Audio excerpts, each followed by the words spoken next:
مفتی صاحب 2 سال ہو گئے آپ سے ملاقات کی گزارش کرتے ہوئے، آپ سے گزارش ہے کہ اگر آج اپنے قیمتی وقت میں سے اگر مجھے 2 منٹ دے دیں تو آپ کی نعین نوازش ہوگی.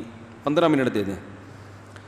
بھائی کسی کو 2 سال ہو گئے، کسی کو 4 سال ہو گئے، کسی کو جب سے میں پیدا ہوا ہوں اس وقت سے ملاقات کی کوشش کر رہا ہوگا کوئی. بات یہ ہے نا کہ اب بھائی چاہت تو سینکڑوں ہزاروں لوگوں کو ہوتی ہے، جیسے بہت سے لوگوں کو نفرت ہوگی ہم سے، بہت سوں کو محبت ہوگی. تو اب ہر محبت والے سے ملاقات کرتے رہیں تو سارا دن میں ملاقاتوں کے علاوہ کوئی کام رہے گا نہیں.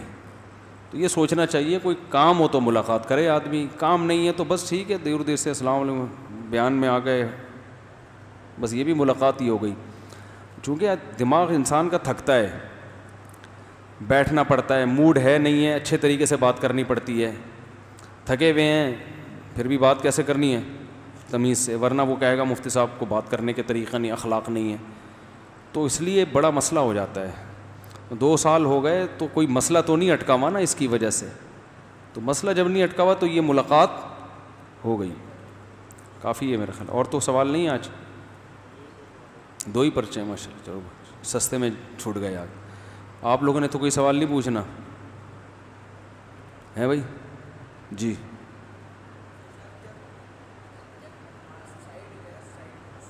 ہاں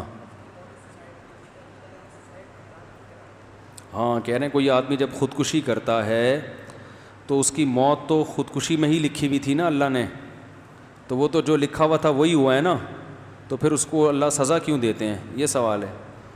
جب وہ خودکشی کر رہا تھا تو اس کو پتا تھا کہ خودکشی لکھی ہوئی ہے؟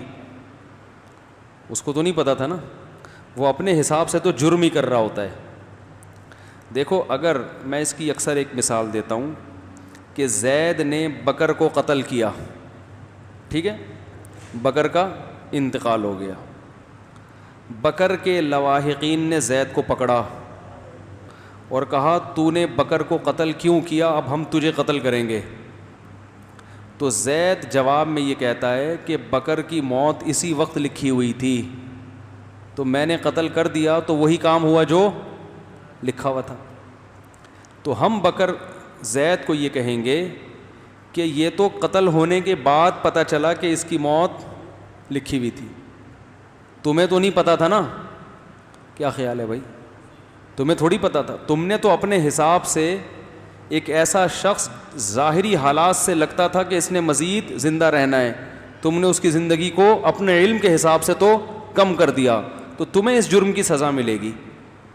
یہ دلیل اگر زید کی سمجھ میں نہ آئے تو پھر بکر کے لواحقین کہیں کہ ہم تمہیں مار دیتے ہیں، ٹھیک ہے، بے شک تم مجرم نہیں ہو، تو جیسے تم بکر کو مارنے میں مجرم نہیں تو ہم تمہیں قتل کرنے میں بھی مجرم نہیں ہیں.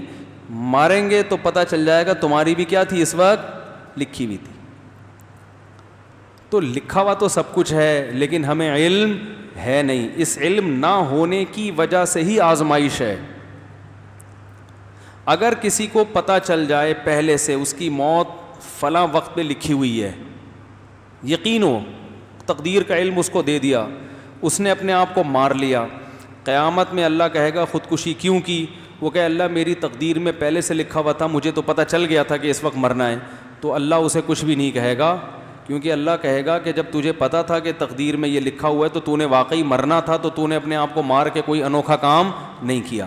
لیکن مسئلہ یہ ہے کہ جب وہ اللہ کے سامنے کہے گا کہ اے اللہ کہ اس وقت میرا مرنا تو لکھا ہوا تھا، اللہ کہیں گے یہ تو مجھے پتہ تھا، تجھے تھوڑی پتہ تھا. نہیں آ رہی بات؟ تو انسان جو ہے نا، ہم اپنے حساب سے جو کام کر رہے ہوتے ہیں اس کی وجہ سے وہ عمل یا تو اچھا بن جاتا ہے یا برا. اچھا بنے گا اس پہ ثواب ملے گا، برا بنے گا تو اس پہ عذاب ہوگا. تو اس وجہ سے سزا جزا ملتی ہے. تو یہ لکھا ہوا تو ہے لیکن یہ اللہ کے علاوہ کسی کو پتہ نہیں ہے، اس لیے آزمائش.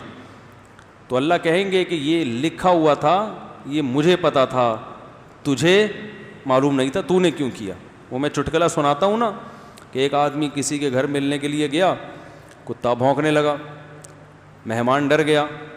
تو میزبان نے کہا مہمان سے آپ کو پتہ ہے نا کہ بھونکنے والے کتے کاٹتے نہیں ہیں، پتہ ہے نا آپ کو؟ تو مہمان کہتا ہے مجھے تو پتہ ہے لیکن پتہ نہیں آپ کے کتے کو بھی پتہ ہے کہ نہیں پتہ ہے.